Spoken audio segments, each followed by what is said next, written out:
Direct selling business क्यों जरूरी है? पैसिव इनकम हमारी जिंदगी में क्यों जरूरी है? इस दुनिया में दो तरह के कमाई होते हैं, पहला एक्टिव अर्निंग और दूसरा पैसिव अर्निंग। एक्टिव अर्निंग किसे कहते हैं? वैसी कमाई जिसमें काम करे पैसा आए और जब काम करना बंद कर दे तो पैसे आना बंद हो जाए।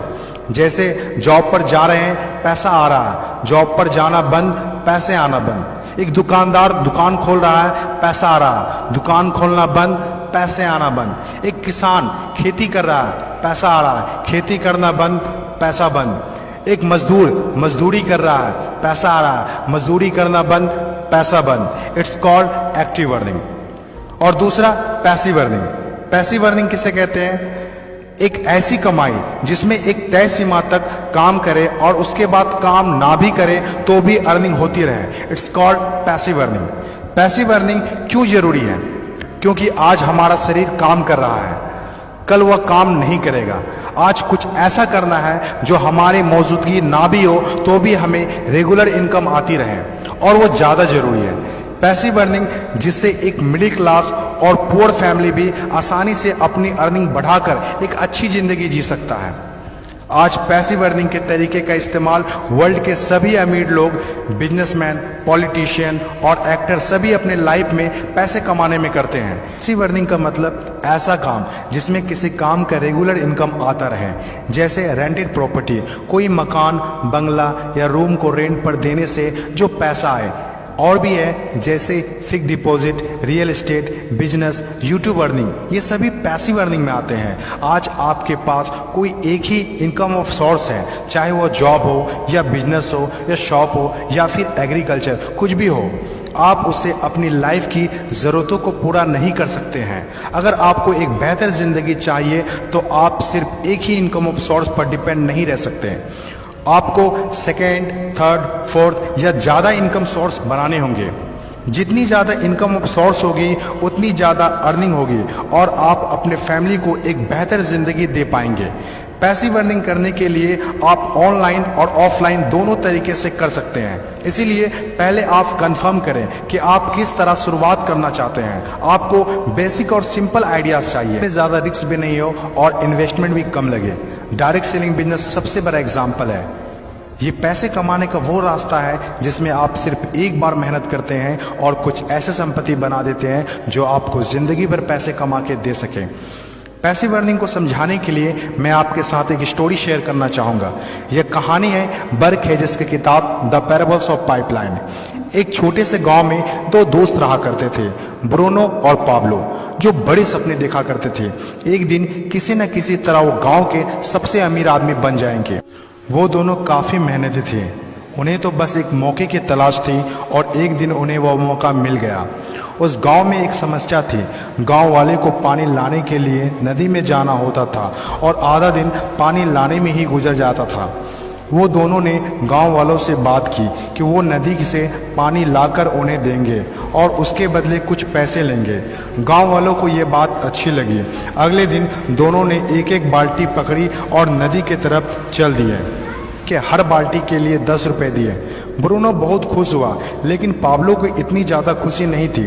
पाब्लो को बाल्टी ढोने की वजह से उसके पीठ में दर्द हो रहा था और हाथों में छाले पड़ गए थे। अगली सुबह फिर से उन्हें ढोने के बाद सोचकर ही दहशत हो रही थी। पाब्लो ने नदी से गांव तक पानी लाने का एक अच्छा आइडिया सोचा। जब अगली सुबह दोनों अपनी अपनी बाल्टी उठाकर जाने लगे तो पाब्लो ने कहा, ब्रूनो मेरे पास एक आइडिया है। चंद सिक्कों के बदले मैं दिन भर बाल्टी ढोने की वजह क्यों ना हम नदी से गांव तक पाइपलाइन बना दें।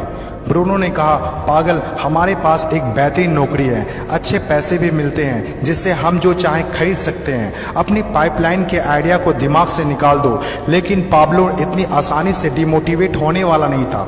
उसने अपने दोस्त को पाइपलाइन बनाने का आइडिया अच्छे से समझाया। हम लोग दिन के आधे समय बाल्टी ढोने का काम करेंगे और आधे समय और छुट्टियों के दिनों में पाइपलाइन का काम करेंगे। ब्रूनो ने पाब्लो की बात नहीं मानी। पाब्लो जानता था कि पथरीली जमीनों में पाइपलाइन बनाना आसान नहीं होगा, लेकिन पाइपलाइन बनने के बाद जो मिलेगा उससे वह इंस्पायर होकर काम करता रहा। जब पाब्लो अपना पाइपलाइन बनाता था तो गांव वाले उसकी मजाक उड़ाया करते थे, ये देखो Pablo the pipeline. Bruno Pablo से 2 गुना काम कर रहा था, इसीलिए वह 2 गुना पैसा भी बना रहा था। पहले कुछ महीने तो पाब्लो की मेहनत का कोई फल नहीं दिख रहा था, लेकिन पाब्लो खुद को बार बार याद दिलाता रहता कि कल के सपने आज के त्याग से ही होते हैं, और आखिर में वही हुआ जो होना था। पाइपलाइन बनकर तैयार हो गया। अब पाब्लो सोता था तो भी पैसा आता था, नहाता था तो भी पैसा आता था, खाता था तो भी पैसा आता था, वह कहीं बाहर घूमने जाता था तो भी पैसा आता था। जितना ब्रूनो ने 3 साल में कमाया था उतना पाब्लो ने 3 महीने में कमा लिया। गांव में जितना पानी बहकर जाता था, पाब्लो के जेब में उतना ही पैसा बहकर आता था। और मेरे हिसाब से direct selling business is the best opportunity. इस कहानी से हम 5 बातें सीखते हैं। पहला, विजन का होना। विजन सबके पास नहीं होता। विजन जो आंखों से नहीं सोच से देखी जाती है। इस दुनिया में 5% लोग के पास ही विजन होता है और वही इस दुनिया में कुछ बड़ा करते हैं।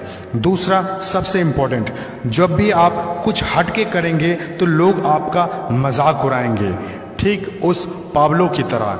तीसरा, लगातार काम करना।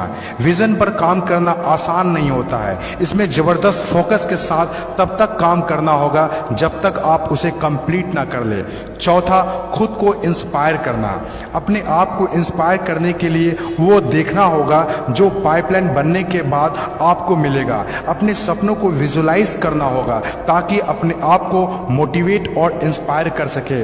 पांचवा और सबसे इंपॉर्टेंट बात, प्रॉब्लम सॉल्विंग वर्क। जिस तरह पाब्लो ने गांव की पानी की समस्या को सॉल्व किया, आज हर वो इंसान सक्सेसफुल है जिन्होंने लोगों के प्रॉब्लम को सॉल्व किया है। चाहे वो डॉक्टर हो या इंजीनियर, चाहे वो साइंटिस्ट हो या कोई मोटिवेशनल स्पीकर, आज हर वो इंसान कामयाब हुआ है जिसने भी किसी भी फील्ड में लोगों के प्रॉब्लम को सॉल्व किया है। और डायरेक्ट सेलिंग बिजनेस भी ऐसा ही है।